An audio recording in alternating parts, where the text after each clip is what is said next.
Hi there. My name is Andrew Watts, and my goal is to write a complete novel in only 30 days. What the hell am I doing?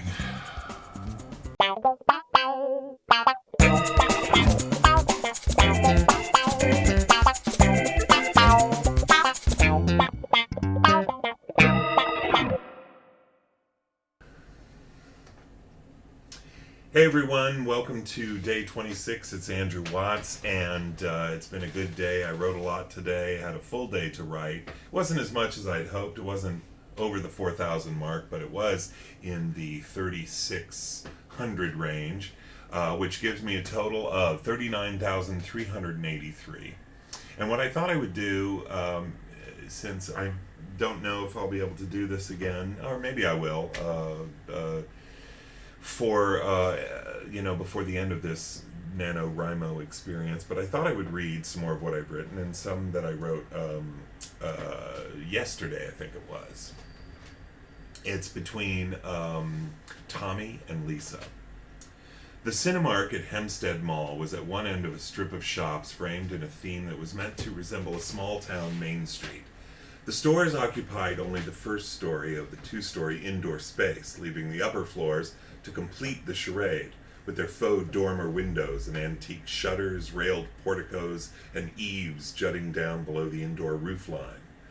This trompe-l'oeil town was meant to give a sense of community to the shopping experience, to foster a comfortable feeling of belonging while one spent his or her hard-earned cash on stuff. It almost completely failed in every respect. The anchor stores, Target and J.C. Penney, stood steadfast at either end of the mall like stern parents with a brood of unruly children between them. Most of those smaller stores in the middle changed in and out on such a regular basis that one could visit the mall once every couple of months and have a different retail adventure each time. The halls were usually depressingly empty, which made the village Main Street theme feel more like that of a ghost town. And the only area that showed any hint of life was at the multiplex cinema in the middle. Lisa and Tommy had just left the theater after their movie and had decided to meander around the mall town briefly before it closed. Lisa had taken Tommy's arm as they walked, and Tommy was miserable. Earlier, when they were buying their tickets, he had tried to pay for the both of them, which he had meant as a sort of brotherly gesture. He was mortified when Lisa waved him off, pulled out some cash, and said, "Hey, Tommy, it's my treat. I asked you out on this date." Date? Is that what Lisa thought this was? Tommy had sat through the entire picture, acutely aware of his body next to hers, moving his arm off of the armrest so it wouldn't accidentally touch hers and give her the wrong idea. Lisa was casually affectionate, though, a toucher, and she probably would have been that way with Tommy even had she known he was her half-brother. She couldn't help making contact when she talked to people, squeezing a hand here, patting a forearm there.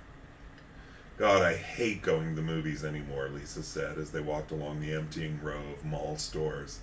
"They're so expensive now, and the screens in these megaplexes aren't much bigger than a fucking television. Plus the films are just horrible, you know what I mean? They're empty, heartless, they're not about people, they're about special effects and guns. Or if they are about people, they usually glorify some criminal or ask us to believe the most outrageously impossible plot. I don't know, I hate to sound like an old fogey, but they don't make pictures like they used to."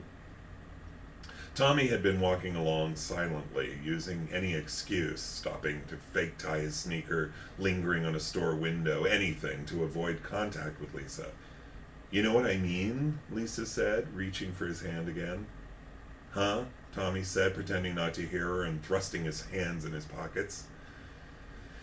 "Well, I was just wondering, Mr. Drew," she said, "what your theories were on the current state of film in this country." She held her fist up in front of his mouth like she was holding a microphone. Tommy laughed uncomfortably and tried to back away a little, but Lisa pursued him. "Huh? Huh? What do you think of the movie? Our viewers are dying to know." "Well, I don't know," Tommy mumbled. I guess I just don't expect as much as you do from a movie called Kill or Be Killed. Maybe your criticism is a bit too highbrow for a film where somebody is killed with a samurai sword every 5 minutes. Lisa raised her eyebrows and laughed, pleasantly surprised. Yeah, I know. It was a terrible film. I'm sorry I dragged you to it. Somebody at school recommended it. He said it explored violence in a totally new way. They had reached one end of the mall, and the stores all around were pulling down their metal gates. So it's still pretty early, Lisa said. You want to go somewhere? You like to dance? No, Tommy said quickly, almost shouting. He realized that he had answered a bit too eagerly, and he also realized that Lisa noticed it too. Tommy blushed. Okay, she said. How about going somewhere for a drink? You do drink, right? Tommy nodded. Or, I have a fake ID, Lisa said. I can buy us a bottle of something and we can go up to Skinner Mountain and sit on the promenade and watch the lights. Because I haven't been there since I was in junior high school. What do you say? Tommy did not want to be alone in the dark with liquor with Lisa. Are you hungry? He asked instead. Are you kidding? Constantly, Lisa said. You want to get a burger or something? Sounds great, Lisa said, and then touched his arm. But not fast food, okay? I may be easy, but I ain't cheap. She grabbed Tommy's arm and led him to the entrance and to the car. Tommy shook his head. She was an odd one, his sister. All right, so that's it, and hope you guys have a wonderful and I'll see you tomorrow, and hopefully with another 3,000 or 4,000 words under my belt. Bye.